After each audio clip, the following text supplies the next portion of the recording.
Now, it's fair to say that most of us grew up listening to his music. Am I right, lovely audience? Yes!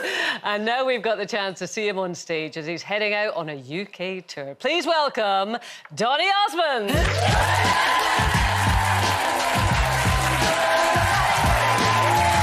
How are you, ladies?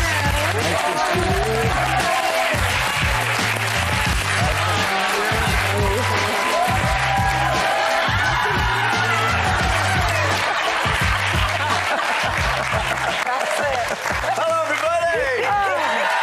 Oh, it's great to be back here. How are you guys? That's done, by the way. That's Linda over for the rest. So I'm all sugared up. I walk in and Linda gives me a Kit Kat bar and I just downed it like crazy. So I'm ready to go.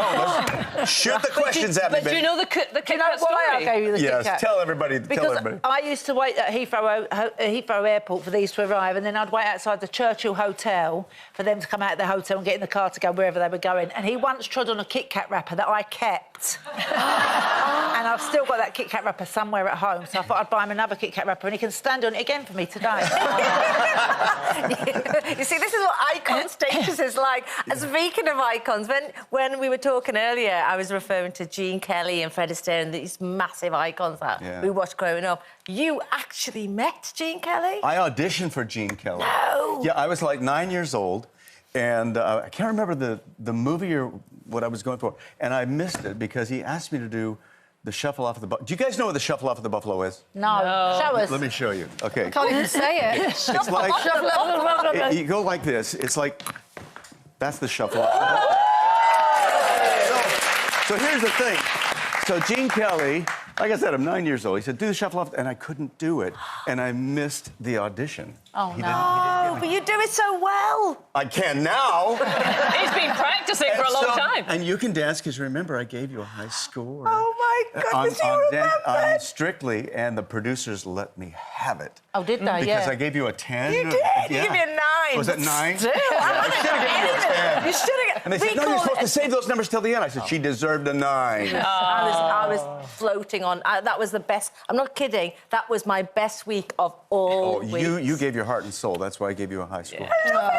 Even more. Well, listen, Donny, your tour coming up, because there's a UK tour. I can hardly wait. And it is what is the difference between a show and a Las Vegas show? This show, if you want to call it a show, it's an award-winning. Is it egotistical to say award-winning? No, tell It's my award-winning Las Vegas show.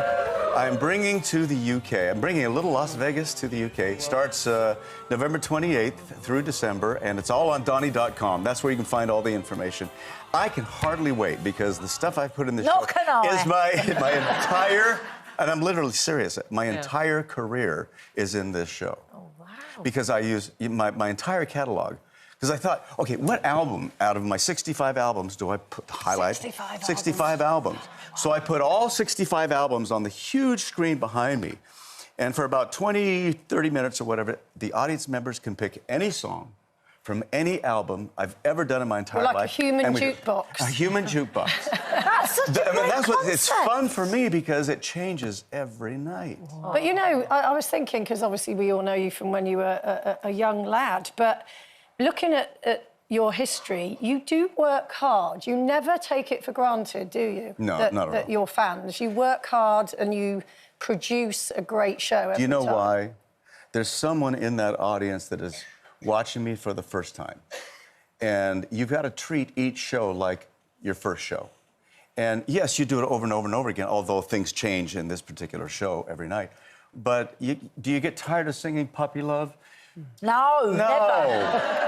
In fact, do you get tired of it? Come on, be honest. Not now, not now. When I was changing my image, you know, during the Soldier of Love era in the 80s, it was a hard time for me. I didn't want to sing Puppy Love. I can imagine. But over time, and in fact, some lady stopped me at the end of the show. I was walking out the stage door. She said, "Why did you make fun of Puppy Love?" And I said, "It's my song. I can do whatever I want to." And then she said to me, it changed my life. She said, "You may have had a hit with that song, but Puppy Love was a big part of my childhood memories, and you have no right to mess with my memories." Exactly. And from that point on, and they call Puppy Love. You know, I see one guy here, right? I see one guy in the audience, right? And so every once in a while, you know the part, someone help me, right? I would stop the band and I would say, all the guys are throwing up, and then start again. I don't do that anymore. Because it was a great song, it was a great era. That woman was right. I can take myself back to that age, you know, in my back garden with my friends, you know, absolutely. So and we were talking about reinvention earlier. Yes, I was so you've done to a lot of reinventing, haven't you? It's the key to success. I mean, if you want a long career, like, for instance, the 65th album is nowhere near what the 64th one was, because I wanted to reinvent my sound. So I love Bruno Mars, and so rather than going to Bruno, I said, okay, who does he write with? Who does he produce with? There's a lady by the name of Amy Wadge. She's from here. I think she lives in Wales. And she wrote Thinking Out Loud with Ed Sheeran. Oh, yeah. So I said, Amy, let's write a song together. And That's I came up with this, the melody was, the way you, and that's all I had was the way you. The way you, the way you do. And I came up with something. I Zoomed her, because it was during COVID. I said, Amy, listen to this. The way you love, the way you touch, the way you give yourself just a bit too much. And she looks at me and she says, keep singing. And I kept singing. She said, put it on MP3 right now and send it to me. So she sends me back, took it to a whole nother level. I took it to another level. She took it, and about 4 or 5 times over Zoom, we wrote this song. It's about my wife. The way you love. It's such a cool song. And then there's the Bruno Mars type of feel on this album. There's all kinds of stuff. And you've been together, what, how many years now, you and Toby? Next month, 45 years. Wow. Yeah. And 12 grandchildren. 12 grandchildren. Excuse me? Oh, so 13? Excuse me? There's How many one on the way, grandchildren? isn't there? 14th coming in June. Oh, Yeah. wow. July, yeah. Oh, And they're all boys, congratulations. aren't they? Well, only 2 are girls. 2 are but girls. Debbie and I had 5 boys, and only 2 are girls. Do you know what the next one's I don't gonna know be? how to make girls. I didn't read that chapter in school. Oh, Donny, unfortunately, we are out of time. But the UK tour starts on the 28th It's of all, like I said, November. it's all on Donny.com. All the information is there. Donny.com. How cool is that?